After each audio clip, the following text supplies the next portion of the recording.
তো বন্ধুরা, যেমন আমি তোমাদের বলেছিলাম কি জয়হাটের দ্বিতীয় দিনে কিন্তু রয়েছে নৌকো বাইচ। তো ফাইনালি আমি কিন্তু চলে এসেছি সেই নৌকো বাইচ দেখতে। তো দেখছো দুই পাশে কিন্তু প্রচুর লোকের সমাগম নদীর দুই পাশ ধরে। আর এই হচ্ছে নৌকো বাইচের টিম, তারা কিন্তু পুরো রেডি হয়ে যাচ্ছে এই নৌকো বাইচ দেখার জন্য। কিন্তু প্রচুর লোকের সমাগম হয়েছে ঘাট জুড়ে।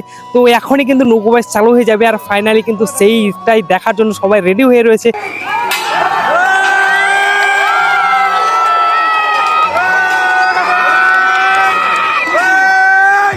এই নৌকো রেসে কিন্তু 4টি দল অংশগ্রহণ করেছিল। তো দেখতেই পাচ্ছ সেই রেসের কিন্তু সবারই যে একটা উৎসাহ আনন্দ তোমরা দেখতেই পাচ্ছ। তো আমরা সবাই কিন্তু নৌকো তো অনেক দূরে চলে গেছে, প্রায় 500 মিটার দূরে। আর আমরা এখন সবাই আগ্রহে রয়েছে কি কে ফার্স্ট হয়, কে ফার্স্ট হয়। তো চলো ভিডিওটা দেখতে থাকো।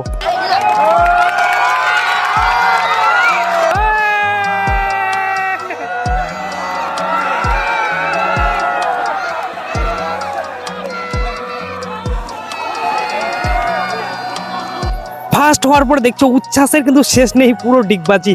তো ফার্স্ট হয়েছিল কিন্তু আলালের টিম। তো তোমরা কে কে এই নৌকো বাইচ দেখতে এসেছিল একটু কমেন্ট করে জানাও।